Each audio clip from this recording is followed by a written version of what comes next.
Nous sommes toujours dans la très belle fondation Donnetière, place Saint-Georges à Paris. C'est la convention annuelle CGPC et nous sommes en compagnie de Laetitia Fontcave. Bonjour Laetitia. Bonjour. Vous êtes directrice de France Tutelle. Oui. Et ça tombe bien que vous soyez là. Vous avez même animé une conférence, la première conférence, la table ronde, puisqu'on parle aujourd'hui de vulnérabilité.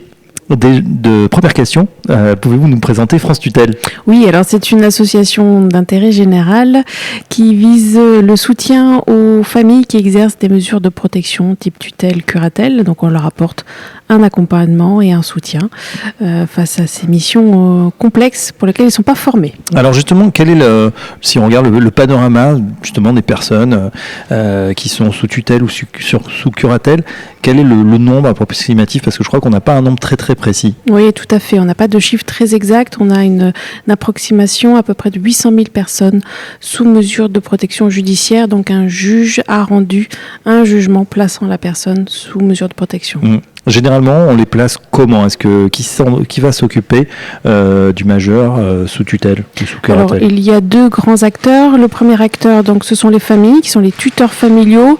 À peu près, l'appareil, une estimation 49% des mesures de protection qui sont exercées par les familles et le reste par des professionnels, mandataires, judiciaires à la protection des majeurs, en association ou cabinet privé. D'accord. Du coup, c'est quel type de profil il va s'occuper ? Le profil dans leur parcours, plutôt travailleur social, juriste, formé par un certificat national de compétences et agréé par le procureur et la direction de la cohésion sociale. Alors, premier problème, c'est que parmi ces personnes très qualifiées sur le plan social, il y a souvent une méconnaissance des instruments financiers. Or, quand on parle du patrimoine, parce que ça va aussi être une préoccupation de gérer ce patrimoine, ces personnes ne sont pas forcément les plus formées, les plus adaptées. Tout à fait. Pour donner un exemple, dans le CNC MJPM qui est donné, sur 300 Il va falloir heures... nous expliquer l'acronyme là. Certificat national de compétences des mandataires judiciaires à la protection des majeurs. D'accord. Donc les personnes qui vont s'occuper les tuteurs professionnels, pour parler plus simplement. Sur 300 heures de formation théorique, 30 heures sont dédiées à la gestion fiscale et patrimoniale.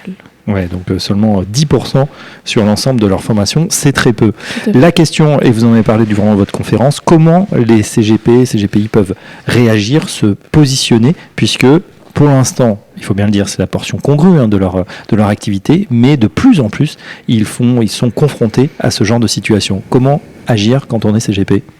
Alors, il y a, je pense, 2 temps pour le CGP. Avant même la mesure de protection, je pense que là, le CGP a toute sa place dans l'anticipation même d'une mesure de protection, dans la promotion du dispositif qui est le mandat de protection futur, qui permet à son client de pouvoir poser ses volontés en termes de gestion patrimoniale et en termes de protection de sa personne pour le jour où il serait dans l'incapacité de décider pour lui-même. Et dans ce mandat, il va pouvoir nommer une personne, un mandataire qui gérera ses affaires personnelles, qu'il soit dans le cadre familial ou un professionnel MJPM. Alors ça, c'est avant, finalement. Comment il y a cette période aussi un peu délicate où on peut repérer certains signes déjà de vulnérabilité. Là aussi, le CGP peut intervenir ? Oui, tout à fait. Alors, c'est très délicat du coup pour toutes les professions, que ce soit pour les notaires ou pour les CGP, de repérer les facteurs de vulnérabilité qui leur feraient penser qu'il est nécessaire de solliciter une mesure de protection. C'est pas si aisé, ça nécessite d'être formé à cela. Mais du coup, en effet, il y a la possibilité de demander dès lors, alors là, une mesure de protection judiciaire. Donc là, un juge rend un jugement. Et à partir du moment où la personne est placée sous mesure, moi je préconise à ce que le CGP garde sa place, en pleine entière place, puisqu'il a de vrais services et une vraie plus-value à rendre auprès du mandataire ou du tuteur professionnel dans la gestion qu'il fait du patrimoine. Ce mandat de protection future, c'est vrai qu'il existe depuis 2007, peut-être insuffisamment utilisé aujourd'hui. Pourtant, ça évite non seulement la mise en place lourde, on va dire plus lourde de la tutelle, de la curatelle, et puis surtout c'est finalement la personne elle-même qui va décider et qui va expliquer clairement sa volonté sur un grand champ d'application, c'est pas que patrimonial finalement. Tout à fait. Les mandats de protection future qui sont rédigés de façon très précise commencent d'abord par le projet de vie de la personne. Comment elle veut vieillir? Est-ce qu'elle veut vieillir à domicile? Est-ce qu'elle veut maintenir ses animaux de compagnie à domicile ou quand elle rentrera en EHPAD? Le chat, la question du chat. Est-ce que le chat est placé en EHPAD avec la personne ou est-ce qu'il va en garderie? Voilà, toutes ces questions-là sont posées. Sa maison, évidemment. Sa maison, son lieu de vie, tout ce qui est de l'ordre de la santé, des obsèques.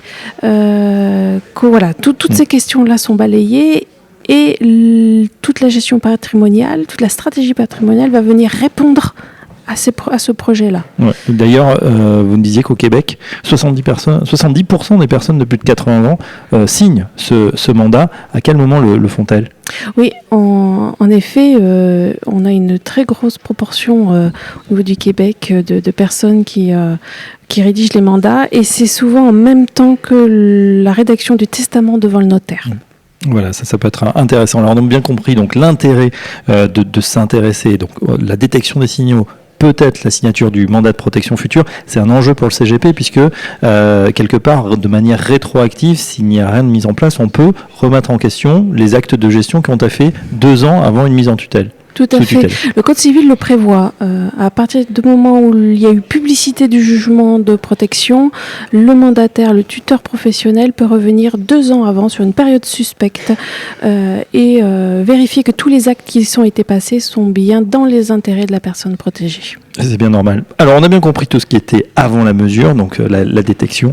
Ce mandat, est-ce que ça s'arrête? Qu'est-ce que peut faire ensuite le CGP pendant la mesure, quand le mandat de protection future est mis finalement en application? Et d'ailleurs, avant de parler de ça, comment matériellement, quel est le déclencheur de ce mandat? Le déclenchement du mandat, c'est le mandataire qui assure une veille auprès du mandant et dès qu'il repère des signaux de vulnérabilité, va solliciter une expertise d'un médecin spécialiste inscrit sur la liste du procureur. Cette expertise médicale va confirmer ou non la nécessité du déclenchement de ce mandat de protection future. Voilà, alors on peut imaginer en plus que ça sera peut-être encore plus qu'avec la mise sous tutelle des personnes de l'entourage familial qui vont être désignées, d'où l'intérêt aussi pour le CGP de rester au sein de la famille et de bien boucler ce mandat de manière à pouvoir suivre son client et même son successeur. Tout à fait. Il peut être tout à fait prévu dans le mandat la place de chacun, le CGP, le notaire, l'avocat, la famille et les modalités de rémunération de chacun. Et ben voilà, on en sait un petit peu plus en tout cas, même beaucoup plus, grâce à vous Laetitia Fontcave, sur ce mandat de protection future. 2007 déjà, mais pas encore assez utilisé. Laetitia, merci. Je rappelle que vous êtes directrice de France Tutelle.